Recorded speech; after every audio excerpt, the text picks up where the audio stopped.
Eh bien, salut à tous et à toutes. Aujourd'hui, on se retrouve pour une toute nouvelle review de deux affaires, s'étalant des chapitres 1067 à 1072. Donc au départ, je voulais essayer de traiter des 3 dernières affaires en une seule vidéo pour essayer de rattraper mon retard jusqu'au dernier chapitre, le 1075, mais je préfère rester sur un format standard de 2 affaires pour éviter que cela soit un peu trop long. Donc oui, je sais que j'ai pris un peu de retard car dans la précédente review, nous nous étions laissés sur la confrontation avec les hommes en noir et la révélation de l'identité de Rome. Mais aujourd'hui, c'est bon, j'ai fini mon concours, j'ai eu les résultats et dès le mois de septembre, je vais être professeur stagiaire pour 1 an. Donc c'est-à-dire que pendant 3 semaines, je serai devant ma classe. Puis ensuite, pendant 3 semaines, je serai en études pour finir mon master. Et ainsi de suite, en roulement avec un binôme. Donc en attendant, c'est les vacances, j'ai mon année. Et de nombreuses vidéos vont pouvoir sortir cet été. Du coup, depuis la dernière fois, Conan avait découvert grâce à Kamel que Rome avait changé de nom pour quelque chose de entre guillemets stupide. Et cette information, nous la retrouvons dans la nouvelle affaire avec le chapitre 1067. On commence donc avec Kogoro, Ran et Conan qui regardent les informations à la télé et le journaliste explique que l'identité des 7 cadavres n'a toujours pas été établie et que l'enquête de la police n'avance toujours pas. Conan se remémore les derniers événements passés et on découvre qu'une bonne partie des agents du FBI sont rentrés aux États-Unis pour éviter tout soupçon sur eux. Comme à son habitude quand il est en difficulté, Conan pense directement à Eiji pour essayer de lui en parler. Et bingo, cette affaire marque le retour d'Eiji et Kazuha. Heureusement, contrairement à la dernière fois, Momiji n'est pas dans les parages, donc tout devrait plutôt bien se passer pour cette affaire. Du coup, dans un premier temps, Kazuha, Ran et Conan sortent tous les 3. Ils vont dans un temple pour acheter une amulette de mariage, et on voit bien que Kazuha est à fond sur Eiji, mais à force d'être aveugle, les deux n'avancent toujours pas niveau relationnel. Pendant l'attente, Ran et Kazuha remarquent un mec un peu louche qui regarde autour de lui. Il regarde sa montre, bref, il n'a absolument pas la tête d'un mec voulant se marier. Comme vous l'aurez compris dans cette première partie d'affaires, Eiji n'est pas censé être là, mais Conan va le retrouver dans la file d'attente un peu plus loin déguisé avec un masque. Conan va même lui passer son nœud papillon au cas où, et il a bien fait car les filles vont en direction de Conan car elles ont fini leur achat. Un peu dans la panique, Eiji masqué va se faire passer pour un chanteur connu grâce au modulateur de voix. Donc on voit bien qu'il a fait tout cela dans la précipitation, mais heureusement que la voix qui a été sélectionnée est une voix assez connue. De gros soupçons pèsent sur Eiji, mais pour le moment son identité reste plus ou moins cachée, on verra tout cela par la suite. Bien entendu, que serait Conan sans un meurtre? Un cri se fait entendre et le mec suspect de tout à l'heure est retrouvé mort au pied d'un escalier. Et contrairement à ce que pensait Ran, cet homme n'est pas un étudiant mais un policier qui était à la recherche de fugitifs. Pour faire simple, en gros, ce policier se baladait en ville dans des points stratégiques avec l'aide de fiches pour essayer de retrouver certaines personnes recherchées par la police. Du coup, grâce aux photos qui ont été retrouvées sur son cadavre, les policiers venus en renfort, dont Takagi et Sato, vont pouvoir mettre la main sur 3 fugitifs dans le temple, dont l'un bien sûr a alourdi sa peine avec un meurtre. Le tout va être de connaître son identité. Nous avons donc parmi ces 3 fugitifs, une voleuse à l'étalage, un chauffard sans permis et un escroc de mariage, un peu dans le même genre que celui qui avait été assassiné par une prof dans la forêt, cette fameuse affaire avec Rumi qui avait réussi à voir Conan avec son nœud papillon. Pour faire vite, on va passer tout le blabla habituel. En gros, alors que dans un premier temps, tout le monde pensait que le meurtre avait été fait avec un étendard taché de sang, Eiji et Conan découvrent un seau contenant de l'eau gelée qui avait été dissimulé sur un bonhomme de neige. La blessure allant de haut en bas et de droite à gauche, le meurtrier ne peut être que gaucher. De plus, parmi les suspects, le chauffard sans permis était à l'entrée du temple en train de se bagarrer durant le meurtre, donc ça ne peut pas être lui. A cela on ajoute que lui et l'escroc de mariage sont gauchers, il ne reste donc plus que la voleuse à l'étalage. On pourrait trouver cette déduction un peu simpliste, sauf que cette fameuse voleuse avait été menottée juste avant le meurtre. Pendant que le policier était en train de l'arrêter, il avait dû partir chercher les autres fugitifs qu'il avait pu voir, donc en attendant il l'avait attachée pour la récupérer un peu plus tard. C'est comme ça qu'elle se défend et c'est vrai que c'est assez compliqué de tuer quelqu'un en étant menotté à un poteau avec en plus de cela un fil de sécurité.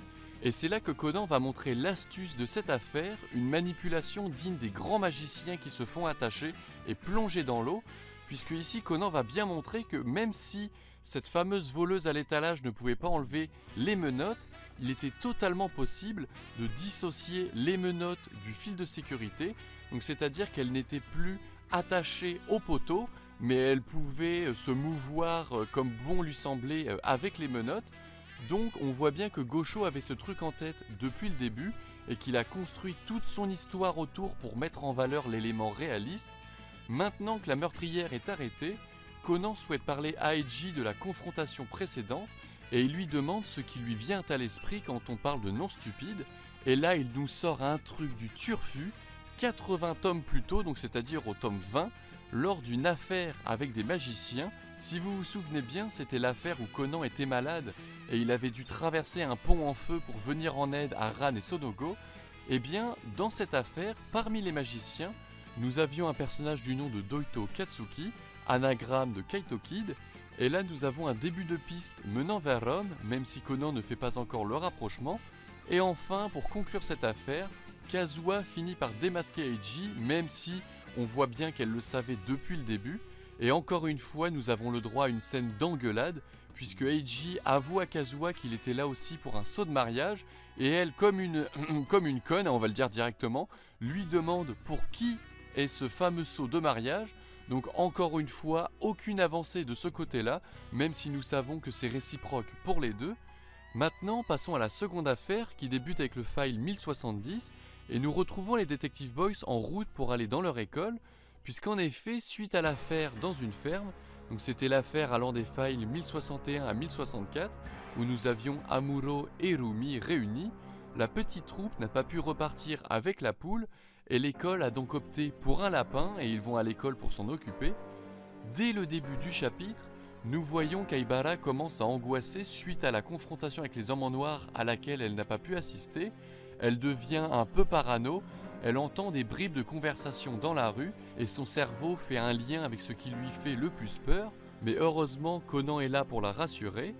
Arrivé à l'école, tout le monde s'occupe du lapin qui est en pleine forme, et là Aibara a une mauvaise impression, on dirait que c'est son radar qui se met en alerte, c'est un peu comme quand elle sent la présence d'un homme en noir, mais Conan lui explique bien qu'elle n'a rien à voir avec la confrontation, car les hommes en noir étaient là contre le FBI, sauf qu'au moment où il dit ça et qu'Aibara commence à être détendue, un homme s'approche d'elle et lui demande si elle ne serait pas Chiyo, la petite sœur d'Akemi. Moment de panique, Aibara est complètement tétanisée, mais heureusement que tout le monde est là pour la protéger. Conan et les autres se mettent à l'engueuler, et la personne s'excuse car en réalité ce n'est pas un homme en noir mais c'est un ancien élève qui trouvait qu'elle ressemblait beaucoup à la petite sœur de son ancienne camarade de classe Akemi.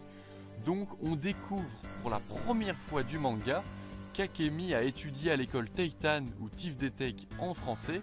Et pour poser le contexte de cette affaire et pour faire assez simple, dans cette affaire nous avons les deux enseignantes, Kobayashi et Rumi, ainsi que 3 anciens élèves qui sont là pour une réunion d'anciens élèves.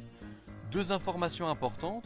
Premièrement, Rumi a entendu la conversation concernant Akemi et Chiyo et elle a compris qu'Aibara était la scientifique ayant repris les recherches sur la PTX, mais aussi on découvre même que Rumi connaissait sa mère comme étant El Angel, donc l'ange de l'enfer.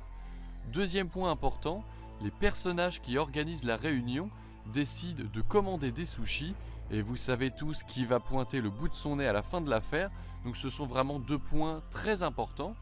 Du coup, maintenant que nous avons ces 2 informations, les 3 anciens élèves expliquent qu'avant la réunion, ils aimeraient retrouver une capsule temporelle qu'ils avaient enterrée la veille de la remise de leur diplôme, mais que malheureusement la personne qui l'avait enterrée n'est toujours pas là, car il s'agit d'Akemi.